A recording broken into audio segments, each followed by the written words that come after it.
Assalamualaikum warahmatullahi wabarakatuh. Jumpa kembali bersama saya Romza dalam program Narasi dan Informasi. Kali ini saya kedatangan tamu yang sudah kami undang sebelumnya dari Orari. Beliau berdua, yang pertama adalah Pak Dwi Isnanto, Ketua Orari Nganjuk, begitu ya Pak ya? Iya. Terus yang kedua Pak Agus Budi. Beliau adalah Kabid Organisasi Orari Kabupaten Nganjuk. Terima kasih Bapak-bapak atas kehadirannya. Yang jelas saya yakin Bapak-bapak punya aktivitas begitu. Iya. Tetapi sudah berusaha meluangkan waktu memenuhi undangan kami. Kita langsung ngobrol aja ya Pak ya. Yang pertama soal Orari ini bisa dijelaskan begitu Pak. Apa begitu organisasi atau bagaimana atau komunitas, boleh dijelaskan Pak? Iya. Pak Dwi atau Pak Budi boleh bebas. Sekilas organisasi Orari ini adalah perkumpulan, awalnya ini teman-teman yang hobi elektro, bikin radio, bikin yang bisa mancar gitu ya, bisa komunikasi antar teman. Awalnya seperti itu. Kemudian dibentuklah organisasi, tapi ini levelnya dunia. Ya, jadi level dunia, Asia, Indonesia ada. Artinya secara legalitas itu ya tidak perlu diragukan begitu kira-kira ya Pak? Diakui secara internasional. Nah kalau di Nganjuk itu mulai kapan tuh Pak ada Orari gitu, atau berdirinya Orari di Nganjuk gitu? Nah ini biar Kabid organisasi yang menjelaskan. Siap, Ya, monggo. Ini Pak, soalnya Orari Nganjuk itu sudah ada sejak sekitar tahun 80-an. Di kala itu memang senior kami itu sudah merintis dengan kesamaan hobi, kesamaan wawasan. Akhirnya mereka terbentuk dan mengikuti ujian. Ingat, untuk menjadi anggota Orari itu harus mengikuti ujian tingkat nasional atau UNAR. Jadi mereka anggota Orari gitu ya. Jadi Ujian amatir radio. Nah, mereka tingkat 80-an mereka sepakat untuk membuat organisasi tingkat lokal Nganjuk. Jadi hierarkinya dari tingkat lokal itu kabupaten, terus tingkat Jawa Timur, Orari daerah Jawa Timur, dan tingkat pusat di Jakarta. Tahun 80-an berkibarnya Orari awal-awal kota Nganjuk itu sekitar tahun 80-an, yang dimotori oleh Pak Budi Yengki Bravo Alfa Tango, Yengki Bravo Kilo India Victor Pak Bambang. Itu nama Orari Nganjuk cukup dikenal. Bahkan di dunia internasional, di Indonesia cukup terkenal karena memang kepiawaian mereka untuk merakit radio dan memancar bisa jauh. Dan perjalannya waktu, karena apalagi digempur di era modernisasi dengan digital, banyak HP, banyak fasilitas yang lainnya, akhirnya Orari Nganjuk juga sedikit mulai menurun pada titik akhirnya sampai ke periode yang ke-10 yang ditandai dengan adanya muslok yang ke-10 kemarin tahun 2021. Jadi kita sempat vakum lama tanpa ada kegiatan ya. Tahun 2021 kemarin kita ngadakan muslok yang ke-10. Udah ke-10 kita sepakat bagaimana mengembalikan kejayaan Orari Nganjuk itu untuk bisa berkibar. Akhirnya kita sepakat, dan alhamdulillah kita bersama pengurus yang lain kita menyambungkan tekad visi untuk membangkitkan Orari Nganjuk. Di perjalanan yang sekian panjang untuk bisa mengenalkan kembali Orari Nganjuk di era gempuran modernisasi dan digitalisasi ini sangat susah, tinggi ya. Apalagi dengan adanya HP kan lebih simpel, lebih mudah. Tapi perlu diingat bahwa Orari ini memang masih sangat diperlukan di era-era modern seperti ini, karena diperlukan karena salah satu Orari atau peran Orari itu adalah merupakan dukungan komunikasi nasional. Di saat gempuran digitalisasi dan modern, dukungan komunikasi yang bersifat nasionalis memang sangat-sangat diperlukan. Apalagi Pak, kalau bentuk kalau dibilang produk itu mungkin produk gitu ya. Dari Orari itu komunikasi tadi. Komunikasi. itu komunikasi yang seperti apa begitu? Oh ya, ini di dalam orari itu adalah memang ada anggaran dasar, ada ADRT-nya dan ada kode etiknya yang harus kita patuhi kalau kita menjadi anggota amati radio atau orari. Komunikasi yang kita hasilkan adalah yang pertama karena hobi kita adalah elektronika dan komunikasi amati radio, teknik radio. Memang produk komunikasi kita adalah biasanya seputar teknik radio dan dunia amati radio itu. Nah, terlepas dari situ banyak inisiatif produk-produk yang dihasilkan. Ya, salah satu contohnya saat kita komunikasi dengan rakitan kita mampu komunikasi yang banyak akan menjadi suatu kebanggaan karena memang kita ingat orari berangkat dari hobi kita, hobi kita ke dunia elektronika. Setelah kita komunikasi, misalnya kita merakit radio yang kecil tapi mampu komunikasi DX secara luar negeri, daerah yang tidak terjangkau, kita bisa komunikasi merupakan suatu kebanggaan bahwa dengan produk kita sendiri, kita mampu komunikasi ke wilayah yang sangat jauh. Nah, ya, untuk berkomunikasi dengan banyak orang, dengan jangkauan yang lebih luas itu kan pakai frekuensi gitu ya. Betul. Nah, itu secara legalitas kalau di orari bagaimana itu, Pak? Ya, di orari sendiri adalah bahwa penggunaan frekuensi. Siapapun yang menggunakan frekuensi harus mempunyai izin. Dan izin itu akan melekat di personal masing-masing. Penggunaan frekuensi diatur oleh undang-undang. Siapapun yang menggunakan frekuensi ilegal tanpa izin, otomatis akan melanggar undang-undang. Di orari sendiri, penggunaan frekuensi telah diatur di band plan-nya masing-masing. Band plan dan kapasitas power yang digunakan itu diatur sesuai tingkat kecakapan dan kemahiran dari anggota orari itu sendiri. Mulai dari tingkat siaga atau tingkat delta atau golep, itu band plan-nya juga teralokasi mulai dari 2 meter band sampai ke 160 meter band. Itu ada band plan-nya masing-masing itu masing-masing tingkat. Sesuai tingkatan. Ya, sesuai tingkatan, sesuai tingkat kemampuan dan kecakapan. Makanya untuk bisa menjadi anggota orari diadakan ujian nasional tadi, UNAR tadi. Jadi nggak serta-merta nggak semudah kita store nama gitu nama ya, dapat izin untuk berfrekuensi enggak. Karena basic kita perlu diingat bahwa orari adalah internasional, tidak hanya sekup Nganjuk. Ada aturannya lah. Ada aturannya ya. Nah, di samping itu untuk bisa menjadi anggota orari juga kita harus melakukan komunikasi pembinaan yang dilakukan oleh masing-masing lokal. Kita bina, setelah kita tidak mampu, kita ikut UNAR. Setelah kita ikut UNAR nanti akan diberikan nama panggilan atau nama kolsen kita. Nama kolsen itu akan melekat di personal diri kita. Kita berarti diizinkan untuk menggunakan frekuensi sekian sesuai dengan tingkatannya itu. Dan mau nggak mau kita tidak boleh serta-merta kalau sudah punya izin menggunakan frekuensi kita menggunakan frekuensi yang di luar band plan atau ketentuan yang diatur. Masing-masing personal itu sudah ada ketentuannya ya? Ada, sesuai tingkatannya masing-masing itu. Dan untuk bisa naik tingkat pun juga tidak semudah sekian tahun naik, enggak. Harus setiap tingkat melalui ujian kenaikan tingkat. Itu juga akan diuji lagi tingkat kecakapannya. Kalau mereka dinyatakan mampu, baru keluar tingkat dari siaga ke tingkat penggalang. Dari penggalang kalau sudah dianggap mampu, ujian lagi dan lulus, baru tingkat ke penuga. Itu pun kayak ini ya, pramuka. Pramuka ya, hampir mirip pramuka. Ya sebutannya lah. Sebutannya ya. Jadi itu sesuai dengan tingkat kecakapan yang sudah ada hierarkinya tadi. Kalau di Nganjuk Pak, anggotanya banyak nggak? Ya, di Nganjuk sampai saat ini kita baru tercatat 85 orang. Itu pun tambahan 30 anggota orari itu baru Juli kemarin. Nah, Juli kemarin itu memang kita menyampaikan ke rekan-rekan kita, ke masyarakat khususnya di Nganjuk, bagi mereka yang berminat atau punya hobi, menyalurkan hobinya ke komunikasi dan elektro, bergabung dengan orari. Kita lakukan pembinaan untuk menghadapi ujian itu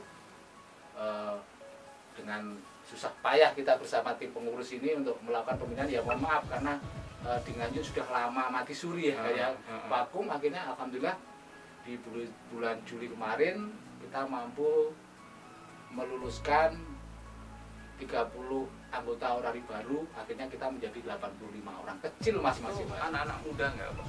Atau kategorinya sudah dewasa atau sudah tua gitu? Kalau anggota orari itu rata-rata sudah tua ya. Yang muda-muda jarang, karena dengan itulah tantangan kita waktu kemarin Mas. Jadi kita memberikan informasi ke ya mohon maaf, banyak pengguna frekuensi yang tanda kutip masih belum pas pada aturannya. Kita menghimbau mereka supaya mereka ayo kita menggunakan frekuensi secara benar dan mempunyai izin agar kita bisa lebih tenang untuk komunikasi. Dan itu ada di orari. Di orari. Terus Jadi kalau yang tidak di orari berarti sebetulnya ada juga, selain orari itu ada organisasi lain. Itu memang beda ya, beda dalam tanda kutip. Kalau di organisasi amati radio orari itu lebih difokuskan ke mereka yang punya basic hobi elektro dan hobi eksperimen ya. Jadi mereka komunikasinya juga karena punya hobi yang sama itu. Kalau yang di organisasi non orari biasanya mereka tuh hanya sekelumpulan atau organisasi yang hobi komunikasi. Jadi mereka lebih fokus ke komunikasinya, bukan teknik komunikasinya. Kalau di Beda orari ya? itu beda. kalau orari lebih dalam lah Ya, karena makanya teknik orari itu tidak hanya di lokal, di Indonesia enggak, tapi orari itu internasional. Kalau itu biasanya hanya di Indonesia aja ya. Jadi tingkat komunikasi antar penduduk itu. Yang 30 anggota baru itu ikut ujiannya di mana? Ujian di Juli kemarin, ujian di Kota Nganjuk, kita kerjasama dengan Palmon Surabaya. Dan Boleh begitu ya? Ngadakan sendiri di Nganjuk ya? Kalau sebenarnya boleh, itu di ujian itu macam-macam, masih ada yang reguler, non reguler, ada yang mandiri ya. Selain kita kemarin non reguler, jadi sebenarnya penyelenggaranya adalah Palmon. Kita disuruh nyiapkan pesertanya. Pesertanya kebetulan 30 orang dari Nganjuk dan 30 orang di luar Nganjuk. Total 60 berarti? Total 60. Ya, kalau tadi pertanyaannya anak muda, enggak, mereka justru orang-orang tua yang masih mengingat masa lalu atau masih mau komunikasi silaturahmi sama teman-teman sesama penggemar penggemar radio, komunikasi. Di rata-rata sudah sepuh Mas. Nah, ini tantangan kita, bagaimana adik-adik kita yang muda-muda ini bisa minat lagi, bisa tertarik lagi dengan komunikasi radio gitu. Jadi makanya lewat ada pramuka ya, nanti bulan Oktober ada namanya Juta Jambore on the air. Juta itu levelnya nasional. Nanti kita bersama dengan Warjab Nganjuk untuk ada penyelenggara itu. Biar teman-teman adik-adik kita ini apa sih radio ini, apa sih orari tahu, dan mereka terikat. Ya memang berat karena sekarang teknologinya maju ya. Iya. Anak-anak muda lebih banyak pegang HP gitu. Ya, lebih simpel, lebih mudah. Nah, jadi seperti itu Mas. Ya, Tapi semoga- kalau penggunaan radio amatir ya Pak ya? Iya. Itu kan ya tidak hanya digunakan untuk kepentingan personal gitu, untuk Iya. kepentingan individu gitu Pak ya. Tapi ada yang membutuhkan kelompok atau bahkan event-event betul-betul apa namanya HT gitu, Support komunikasi. support komunikasi Iya. atau kebencanaan. Iya. Nah, yang penggunaan yang seperti itu gimana Pak caranya? Ya, Supaya legal gitu. legal ya. Sebetulnya kalau menurut aturan atau undang-undang bahwa penggunaan frekuensi harus berizin pertama. Kedua, bahwa izin itu melekat di personalnya masing-masing. Masing-masing. Ya. Jadi sebetulnya di organisasi amati radio sendiri juga kegiatan-kegiatan itu sudah ada aturannya. Seperti salah satunya yang disampaikan oleh ketua tadi, bahwa salah satunya adalah untuk kegiatan komunikasi di lingkungan pramuka, ada Jota. Ya. Terus kita ada event seperti di acara tahun baru, di acara hari raya lebaran mudik, biasanya kita bekerjasama dengan Polres, dengan Dishub, kita dimintai dukungan komunikasi. Memang tidak keluar dari koridornya bahwa orari adalah sebagai dukungan komunikasi. Kita dilibatkan di situ untuk memberikan dukungan komunikasi. kalaupun ada organisasi atau event apa yang membutuhkan komunikasi, kita di lokal Nganjuk, di Kabupaten Nganjuk, kita juga siap membantu, bisa memfasilitasi. Kita sudah punya repeater, punya fasilitas pancar ulang, kayak kebencanaan seperti yang bencana di tahun kemarin ya, yang di itu ya, di Ngetos ya. Kita juga malam itu eksis ke sana karena waktu itu informasi dari teman-teman bahwa HP sudah tidak bisa digunakan karena BTS-nya sudah roboh juga ya. Akhirnya itu juga sangat membantu untuk menginformasikan komunikasi ini sampai ke BPD, ke BPBD atau ke instansi terkait. Betul. Ya. Saya ngalami sendiri soalnya Pak. Ya. Waktu di Ngetos itu waktu longsor ya Pak. Iya. Itu HP nggak bisa komunikasi tuh Pak. Ya karena BTS-nya kena itu.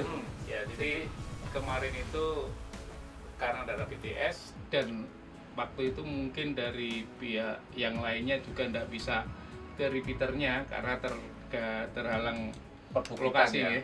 Akhirnya Orari mendirikan repeater di situ. Bahkan nomornya apa frekuensinya repeater kita dilink-kan sama yang lainnya. Iya, termasuk dari Kodim, dari BPD, ngelink ke situ biar akses. Itu kalau nggak Orari nggak bisa kayak gitu. Ya, kayaknya nggak bisa. Nggak bisa karena yang punya izin untuk frekuensi itu adalah Orari. Makanya kan ketika ada peristiwa yang seperti itu gitu, ini sangat penting keberadaan Orari itu sangat dibutuhkan komunikasinya. Nggak bisa kita komunikasi. Bahkan backgroundnya tadi saya nggak bisa pakai HP aja itu bingungnya setengah mati Pak. Iya. Apalagi kita kan support berita gitu ya. Iya. Aduh susah kita ini mau ngirim berita gimana gitu. Iya. Jadi kalau pakai fasilitas radio komunikasi mungkin bisa nanti temannya di tempat yang ada sinyalnya pakai AT komunikasikan beritakan ini misalkan itu bisa. Kalau dalam konteks kebencanaan kayak tadi itu, jadi penanganan itu kan butuh komunikasi. Iya betul, sangat diperlukan di hal semacam itu. Kalau nggak ada Orari, ya, iya tadi kenapa kok Orari bisa? Karena backgroundnya dia hobi elektro nih, rakit repeater, rakit radio kan dia udah base hobinya gitu loh. Sudah punya kemampuan. Jadi kalau ditugasi, tolong bikinkan repeater di area ini, siap kan gitu. Dan punya legalitas itu. Punya izinnya, itu sudah resmi, kita punya izinnya repeater di situ. Dan repeater Orari lokal Nganjuk itu sudah ready. Kapanpun sampai detik ini pun masih siap digunakan. Dan itu akan kita selalu cek, kita gunakan supaya repeater itu kita jaga tetap aktif. Kita memang namanya bencana kita nggak tahu kapan ya. Makanya suatu saat itu diperlukan juga akan kita fungsikan. Misalnya begini, saya bikin event gitu ya. Iya. Butuh bantuan dari komunikasi dari Orari. Itu gimana prosesnya tuh? Biasanya pengajuan aja. Kita kan misalnya ada event di Nganjuk, saya perlu dukungan komunikasi. Nanti kita bisa kolaborasi, kita menyediakan fasilitas komunikasi untuk membantu event tersebut, dan itu semua juga untuk menjaga ketertiban. Dan namanya komunikasi itu pasti fleksibel dalam arti apapun kegiatannya, kalau tidak ada komunikasi rasanya juga akan susah gitu. Untuk suksesnya acara juga susah. Iya. Oh enggak, silakan nanti kalau boleh bocorannya kira-kira persyaratannya apa gitu Pak? Ya komunikasi aja. Gitu. Komunikasikan aja apa yang bisa kita bantu karena kita base-nya adalah sosial kan. Ya. Karena memang kita salah satu peran serta Orari di lokal tentunya itu adalah kita sama-sama kontribusi untuk pembangunan di daerah kita masing-masing. Dan seperti yang kemarin kita juga melakukan kegiatan di expedition atau kita sebutnya IVOTA, Indonesia Vacation on the Air. Nanti memperkenalkan potensi wisata di daerah kita Nganjuk ini. Di Nganjuk. Ya, kemarin yang kita coba adalah di wisata air Rahmat Roro Kuning ya. Roro Kuning. Ternyata Roro Kuning itu bahkan kota Nganjuk, kota Nganjuk itu waktu kita nge-break komunikasi dengan orang di luar Jawa itu mereka Nganjuk itu Surabaya ya, terlalu jauh gitu loh. Akhirnya kita menyampaikan bahwa Nganjuk itu adalah kabupaten ini, kita memancar di air terjun Roro Kuning, tempat Nganjuk, dan alhamdulillah kita mampu mengkomunikasikan bahwa keberadaan kita memancar di air terjun wisata Roro Kuning itu dari area 0 sampai 9 itu dari Sabang sampai Merauke. Nah, terus yang event ulang tahun Nganjuk ya, ulang tahun SES Nganjuk Special Event Station. Jadi itu kita memancar di saat hari ulang tahun Nganjuk. Kita mengabarkan ke dunia lah ibaratnya. Oh hari ini loh Nganjuk lagi ulang tahun yang ke 1085 kemarin ya. Dan itu pun sifatnya adalah spontan kita. Ya inisiatif dari Orari Iya, gitu ya. Bagaimana Sebagai salah supaya satu bentuk betul peran kita sebagai warga Nganjuk untuk memperkenalkan Nganjuk ke dunia luar. Dan itu sudah mendapat apresiasi dari rekan-rekan amatir di Indonesia, bahkan ada yang dari luar negeri, di Malaysia, dari Thailand, dari Filipina. Itu mereka juga mengucapkan ulang tahun Nganjuk. Itu kebanggaan sendiri bagi kita. Kayak gitu itu diketahui sama Pemkab. Sayangnya belum, Pak. Karena kita hanya melakukan pengajuan izin ke Orari Pusat bahwa saya akan memancar tepat di hari ulang tahun Kota Nganjuk. Memancar dengan itu sifatnya hanya pemberitahuan begitu ya. Izin ada izin karena frekuensi yang kita gunakan kan. Setiap juga mencantumkan frekuensinya. Setiap penggunaan frekuensi harus berizin. Kita nyampaikan izin ke sana, keluar izinnya. Ada biayanya gratis. Karena organisasi. Ya, karena organisasi diberikan izin memancar dan tanggalnya, jamnya jelas.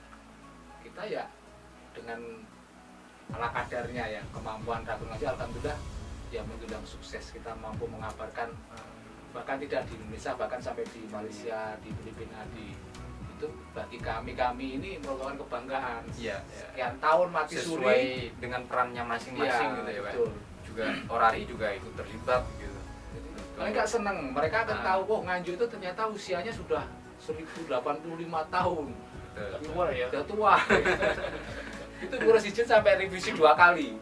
Dikira 108 aja. Oh enggak Pak, keliru. Izin kita karena mereka penasaran kan. Itu penasaran, mereka pengen tahu apa sih kan kita tujuannya mengabarkan hari ini loh Nganjuk ulang tahun yang kesekian. Terus rekan-rekan yang di luar-luar itu mengadakan ucapan selamat ulang tahun Kota Nganjuk bla bla bla. Itunya komunikasinya sesimpel itu. Iya. Tapi maksud tujuan kami tentunya kami mengabarkan. Ini loh Kota Nganjuk. Dikenal gitu aja. Nusantara. Selain waktu HUT itu ada kan kalau di longsor juga terlibat, waktu HUT juga gitu ya. Iya. Ada yang lain. Sebetulnya banyak kegiatan kita Mas, tapi ya karena kita masih mandiri, masih mencoba untuk bangkit dengan semampu kita. Jadi seperti kegiatan-kegiatan yang lainnya, waktu kita mengikuti lomba-lomba antena, kita juga pernah juara berapa kali lomba antena. Itu inisiatif Orari begitu. Iya. Itu enggak apa namanya, misal mewakili Nganjuk, Orari Lokal Nganjuk. Orari Lokal Nganjuk, di organisasi Lokal Nganjuk. Kita tentunya banyak kegiatan semacam itu dan yang terpenting kita masih bagaimana peran kita maksimalkan dulu di Kabupaten Nganjuk, karena kita mau nggak mau kita hidup di sini, tanah kelahiran kita.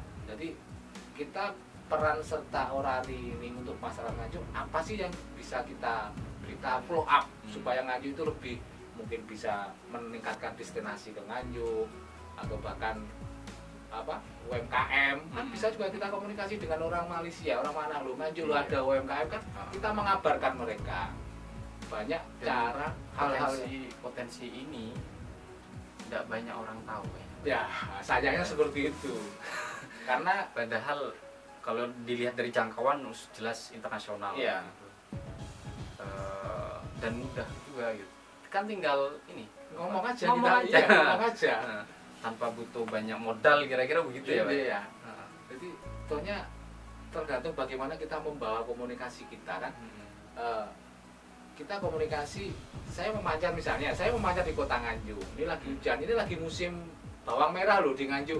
Nah, itu kan merupakan sudah promo tempat kita kan, ya, potensi daerah kita. Jadi itu memang saya canangkan di rekan-rekan semua yang terutama yang istilahnya nge-brief di HF ya, di frekuensi HF itu memang jangkauannya lebih luas dunia ya. Saya selalu menekankan, ayo setiap nge-brief di frekuensi itu kita selalu menyebutkan saya dari Kota Nganjuk. dengan harapan apa? Saya ingin memperkenalkan, mendeklarkan bahwa Kota Nganjuk itu ini loh. Nah, itu juga alhamdulillah orari kan di daerah lain kan ada kegiatan yang seperti saya sampaikan tadi, ada Ipota. Mereka juga merespon dari mana? Dari Nganjuk. Oh ya, selamat Kota Nganjuk dan sebagainya. Jadi hal kecil tapi kalau kita kemas dengan menarik bisa menambah nilai positifnya bagi tempat kita. Dan ya kalau kita ingin meningkat lagi, apalagi rencana ke depan bulan-bulan September kita mengadakan Isota. Isota itu adalah kita memancar di atas bukit, tempat wisata tentunya ya. Kita memancar di tempat wisata itu bukit mengabarkan ya sama seperti air terjun tadi. Dan karena kita akan pilih salah satu destinasi di Gunung Wilis. Itu Bulan berapa tadi? September ini. Mungkin akhir-akhir September. Jadi program kerjanya Orari begitu Pak? Iya, salah satu kegiatan kita. Nah, yang disampaikan tadi betul, kita ini potensi sebenarnya, cuman belum tertangkap dan kita juga belum explore kan gitu semua. Ya, semoga yang berkepentingan nanti bisa menangkap ini. Dan kita bisa sinergi. Nah, supaya banyak orang yang berkepentingan itu bisa melihat potensi ini, hal-hal yang dilakukan oleh Orari apa saja? Nah, kemarin kebetulan saya juga sudah komunikasi dan akan berkomunikasi dengan salah satunya pariwisata ya. Pariwisata, kita akan ngobrol apa sih yang perlu bisa saya bantu untuk saya perkenalkan ke dunia luar kan gitu ya. Siapa tahu nanti semakin kita banyak explore, banyak dikenal, potensi wisata kita banyak diminati kan gitu ya. Sehingga bisa mendatangkan pendapatan daerahnya bisa meningkat. Harapan saya seperti itu Mas. Ya cuman ya kita masih karena baru berapa bulan ya. Baru merintis Mas. Mulai Juli ya Pak? Ya. Juli 2021 Mulai bangkit, mulai merangkak kita. Jadi kesana Mas. Siap. Semoga lah mungkin dibantu dengan Nadi Nganjuk nanti kita bisa makin dikenal sama beli-beli berkepentingan atau orang luar yang minat monggo untuk diperkenalkan. Eman, potensinya eman gitu ya? Iya, eman. Kalau nggak dimaksimalkan, nggak dioptimalkan. Sebetulnya ada beberapa rekan di luar pulau, luar kota itu yang menanyakan potensi, kan selama ini yang potensi Nganjuk yang kenal itu hanya Sedudo. Kalau Sedudo mungkin sudah banyak yang terkenal ya. Sudah sangat kenal kira-kira orangnya. Nganjuk is identik dengan Sedudo gitu. Padahal destinasi di Nganjuk tidak hanya Sedudo. Betul. Ya. Kemarin hebatnya anggota Orari Mas, saya cerita ya. Kemarin waktu saya tuh ya jalan-jalan aja, jalan-jalan naik sepeda motor, saya di Candi Ketos. Candi Ketos saya bawa perangkat portable 40 meter band, saya mancar di situ. Jadi hebatnya anggota Orari itu bisa ngebit di mana saja. Dan saya bilang, saya lagi komunikasi memancar di area Candi Ngetos. Ternyata banyak yang tanya, oh Candi Ngetos itu mana, peninggalan apa, peninggalan zaman ya Muru bla bla. Nah itu kan minimal kan mereka rasa tahunya. Iya. Tapi saya tidak bisa lama karena itu memang saya lagi jalan-jalan portable. Kalau mau dikemas destinasi, memperkenalkan destinasi itu ya dengan kegiatan, kalau di Candi itu namanya Itota. Jadi Indonesian Template on the Air. Jadi kita memperkenalkan candi itu. Kan memang ada programnya. Ada programnya di Orari itu ada banyak. Dan itu kita sebagai kursus mau kita explore semua. Kita manfaatkan kegiatan Orari itu, event-event Orari itu untuk memperkenalkan semua potensi yang ada di Kota Nganjuk. Luar biasa itu, Pak. Itu tujuan kami, mudah-mudahan ya nanti rekan-rekan semua bisa support dan alhamdulillah nanti kita bisa tambah bangkit lagi Orari Nganjuk dan Kota Nganjuk tentunya kota kelahiran kita. Sumbangsinya kepada Nganjuk. Ya, gitu, betul. Pak, sebelum ngasih himbauan, jadi salah satu potensi yang harus dibidik itu anak-anak muda kan? Betul, ya. Supaya tahu Orari, fungsi atau perannya Orari seperti apa, kayak gitu. Potensinya di Orari seperti apa. Ini gimana nih Pak caranya agar bisa anak-anak muda ini bisa bisa ikut orari gitu, bisa Iya. tertarik dengan orari. Ya mungkin salah satunya dengan event-event tadi Mas. Mungkin kita ada event di taman kan ada Mas ya. Ya di taman sebenarnya Mungkin- Taman Pandan Wilis itu bisa kita Bisa gunakan. kita Jadi nge-break di IPOTA, sana. jadi PAX, Indonesian Park on the Air. Jadi kita nge-break Taman Wilis dengan pakai tenda, kita memperkenalkan orang yang itu, oh ternyata orari punya event itu.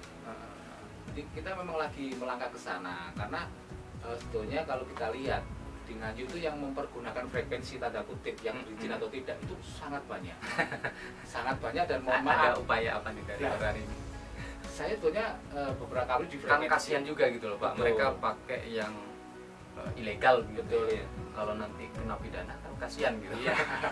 Ya, Ini ada upaya dari orari nggak untuk sebetulnya setiap kami komunikasi, kami selalu mengajak ke mereka ya. Sebelum menggunakan frekuensi sebaiknya kita urus dulu izinnya. Dan sekarang mengurus izin orari itu ya mudah-mudah gampang, kalau gampang susah. Ya karena kalau di orari harus ada ujian yang tingkat nasional. Nah, pun kita juga tidak tutup mata sebagai anggota pengurus orari, kita akan melakukan pembinaan supaya nanti saat mengikuti ujian alhamdulillah bisa lulus ujian. Dan yang paling terpenting adalah bijak-bijaklah kita menggunakan frekuensi. Karena frekuensi untuk komunikasi itu harus diatur band plan-nya. Frekuensi untuk karaoke, untuk nyanyi-nyanyi itu memang sangat-sangat dilarang. Karena frekuensi itu adalah komunikasi untuk gunakan komunikasi. Dan tidak semua frekuensi itu boleh digunakan untuk komunikasi, ada band plan-nya. Jadi anak-anak muda sekarang ya, anak-anak muda sekarang mungkin taunya orang ngebreak ya istilahnya. Orang ngebreak itu walah cuma ngomong-ngomongan aja, nggak ada gunanya. Padahal kalau kita semakin ke dalam ke orari, ke dunia amatir, kita akan semakin banyak menambah wawasan.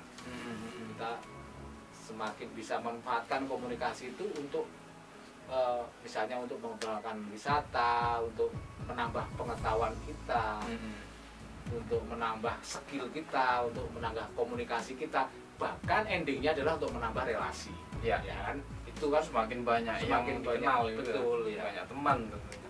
Jadi itu tanpa disadari karena kebanyakan rekan-rekan muda di Kota Nganjuk itu taunya menggunakan hati dan komunikasinya juga hanya seputar Nganjuk dan sekitarnya. Dan menggunakan hati kayak gitu ya nggak boleh sembarangan. Nggak boleh sembarangan. Semua yang menggunakan frekuensi harus Izin. mempunyai izin. Dan izin itu melekat di personalnya. Personal. Dan anggota orari mempunyai izin karena organisasinya. Nah itu kan Yang kita lihat kan sangat banyak sekali tuh Pak. banyak Yang sekali. di event-event tadi gitu atau di mana-mana gitu pakai apa HT kemana-mana Iya. pakai HT gitu. Ya selama ini saya sendiri juga nggak tahu kalau ternyata harus Berizin, berizin iya. kayak gitu.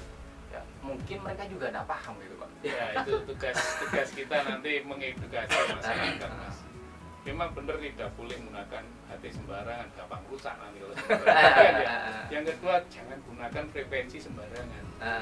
Frekuensi ada band plan-nya sendiri, ada khusus untuk komunikasi, ada khusus untuk TNI Polri kan gitu, untuk penerbangan, untuk kereta api dan sebagainya. Bahkan ada yang khusus band plan yang memang digunakan untuk komersil. Siapa yang punya perusahaan sudah punya izin untuk penggunaan area perusahaan itu boleh. Kita tidak boleh ganggu.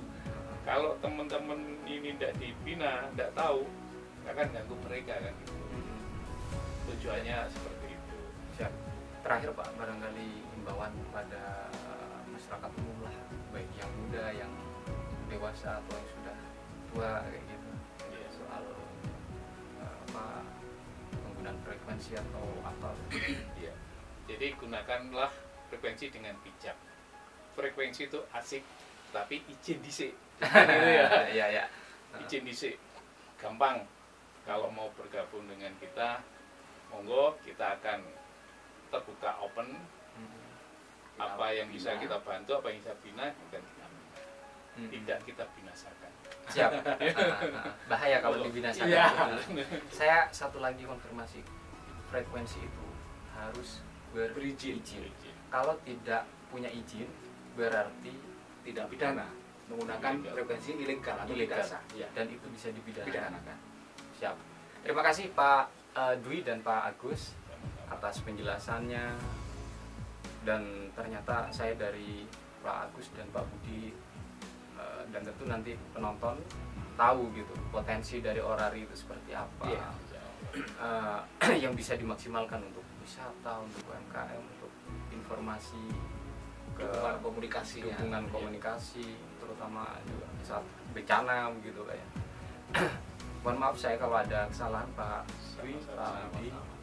Semoga bisa bertemu kembali. Amin. Dan terima kasih untuk yang sudah menonton. Saya pesan untuk selalu ikuti konten dari Nadi yang kami pastikan akan memberikan tontonan atau konten yang edukatif dan informasi yang kami pastikan anti hoax. Saya akhiri. Assalamualaikum warahmatullahi wabarakatuh.